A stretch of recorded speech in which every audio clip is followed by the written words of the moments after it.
ബാലയ്യ, അതെ, ബാലയ്യ. ജയ് ബാലയ്യ എന്നുള്ള തരംഗം അറിയുമല്ലോ. ബാലയ്യയെ പറ്റി പറയുകയാണെങ്കിൽ നമ്മൾ ഏറ്റവും കൂടുതൽ കണ്ടറിഞ്ഞത് ട്രോളാണ്. ബാലയ്യയുടെ ട്രോള് കാണാൻ കോവിഡിന് ശേഷം ഏറ്റവും കൂടുതൽ വലിച്ചു കയറി ഒട്ടിച്ചത് ബാലയ്യയാണ്. പ്രത്യേകിച്ച് മലയാളത്തിൽ നിന്ന് ഒരുപാട് ട്രോൾ ഉണ്ടായിരുന്നു. അതിന് പ്രധാന കാരണം അദ്ദേഹത്തിൻ്റെ സിനിമകളൊക്കെ തന്നെയാണ്. അതായത് ട്രെയിനിനെ ഓടി തോപ്പിക്കുക, അല്ലെങ്കിൽ ട്രെയിനിന് മേളിൽ കൂടെ ബൈക്ക് ചാടിക്കുക, മിസൈൽ പിടിക്കുക, അങ്ങനെയുള്ള അമാനുഷികമായ കാര്യങ്ങൾ.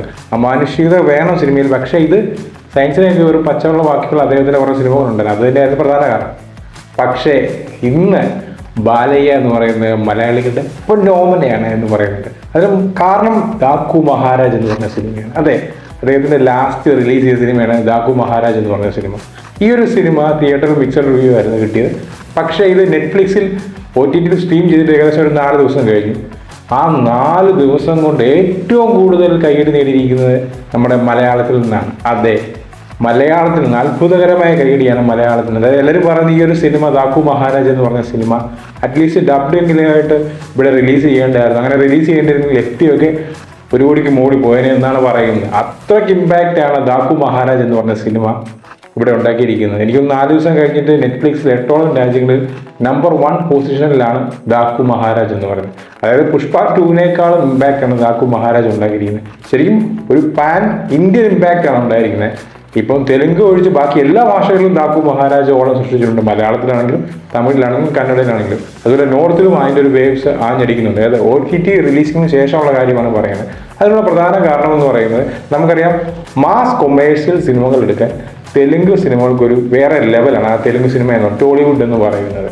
ബോബി കോഹ്ലി എടുത്തു വെച്ചിരിക്കുന്ന ഒരു ലെവൽ തന്നെയാണ്. ദാക്കു മഹാരാജ് എന്ന് പറഞ്ഞാൽ നോർമൽ പക്ക മാസ് കൊമേഴ്ഷ്യൽ സിനിമ എന്നുള്ള രീതി തന്നെയാണ്. അത്യാവശ്യം ഫൈറ്റ്, അത്യാവശ്യം കൂടുതൽ ഫൈറ്റ്, പിന്നെ അതിനിടയ്ക്കുള്ള ചെറിയൊരു കഥ, വിഷമം, സങ്കടം, അങ്ങനെ എല്ലാ സംഭവങ്ങളും കോർത്തിറക്കിയുള്ള ഒരു സിനിമയാണ് ദാക്കു മഹാരാജ് എന്ന് പറയുന്നത്.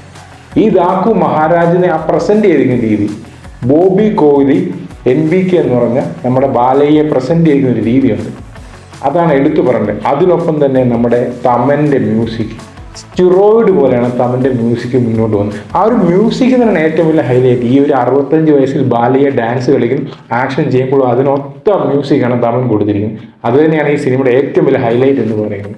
അപ്പോൾ ഈ ദാക്കു മഹാരാജ് പോലെ ഒരു സിനിമ നമുക്ക് ഉണ്ടാകുമോ എന്നുള്ളൊരു ചോദ്യമാണ് ഇതിന് ശേഷം വരുന്നത്. നമുക്കറിയാം പല ഫാൻ ബോയ് സിനിമകൾ വന്നിട്ടുണ്ട്. ഇപ്പം ഭീഷ്മപർവ്വം എടുക്കുകയാണെങ്കിൽ, അമൽ നീരൻ്റെ എടുക്കുകയാണെങ്കിൽ ഒരു ഫാൻ ബോയ് സിനിമയെന്ന് പറയാം. ലൂസിഫർ എടുക്കുകയാണെങ്കിൽ പൃഥ്വിരാജിൻ്റെ ഒരു ഫാൻ ബോയ് സിനിമയെന്ന് പറയാം. മമ്മൂട്ടിക്ക് മോഹൻലാലിൻ്റെ സിനിമകളുണ്ടെന്ന് പറയാം. പക്ഷേ അത് out and out mass commercial സിനിമയല്ല. 2 സിനിമയിലും അത്യാവശ്യം ഡീപ്പായിട്ടുള്ള സ്റ്റോറി ലൈനുണ്ട്. അതുകൊണ്ട് തന്നെ ഔട്ട് ആൻഡ് ഔട്ട് ഒരു മാസ് സിനിമയല്ല. പക്ഷേ ദാക്കു മഹാരാജ് എന്ന് പറഞ്ഞാൽ ഔട്ട് ആൻഡ് ഔട്ട് ഒരു മാസ് കൊമേഴ്ഷ്യൽ പാക്കേജ് സിനിമയെന്ന് തന്നെ നമുക്ക് എടുത്തു പറയേണ്ടിയിരിക്കുന്നു. അപ്പോൾ എല്ലാവരും ഇതിന് ശേഷം പറയുന്നത് ഇതുപോലൊരു സിനിമ നമ്മുടെ മലയാളത്തിലും വരുമോ എന്നുള്ളതാണ്. അല്ലെങ്കിൽ ആ ദാക്കു മഹാരാജിൻ്റെ അതേ കഥ അഡാപ്റ്റ് ചെയ്ത് മമ്മൂട്ടിയോ മോഹൻലാലിനെയോ സുരേഷ് ഗോപി വെച്ചൊക്കെ സിനിമ ചെയ്യാനാണ് ഒരുപാട് പ്രേക്ഷകർ പറയുന്നത്. അപ്പോൾ നമ്മളെല്ലാം കാത്തിരിക്കുന്ന അതുപോലൊരു pakka out and out mass commercial സിനിമയാണ്. നമുക്കറിയാം, നമുക്ക് 2 ടൈപ്പ് ഓഫ് സിനിമ വേണം. മാസ് സിനിമയും വേണം, അതുപോലെ ക്ലാസിക് സിനിമയും വേണം.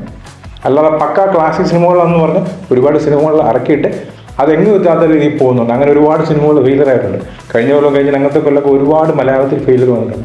അപ്പോൾ ഈ മാസ് കൊമേഴ്ഷ്യൽ സിനിമകൾക്ക് ഒരു പ്രത്യേക ആരാധകരുണ്ട്, അല്ലെങ്കിൽ ഒരു ഓഡിയൻസ് ഉണ്ട് എന്നുള്ളത് ഇതിനു മുമ്പുള്ള സിനിമകളൊക്കെ കൊമേഴ്ഷ്യൽ സിനിമകൾ ഒരുപാട് വന്നപ്പോൾ നമ്മൾ ആ ഒരു കളക്ഷനും അല്ലെങ്കിൽ റേറ്റിംഗ് ഉണ്ടെന്ന് മനസ്സിലാക്കിയാണ്. അപ്പോൾ ഈ ദാക്കു മഹാരാജ് പോലൊരു സിനിമ നമുക്ക് ഉണ്ടാകണ്ടേ?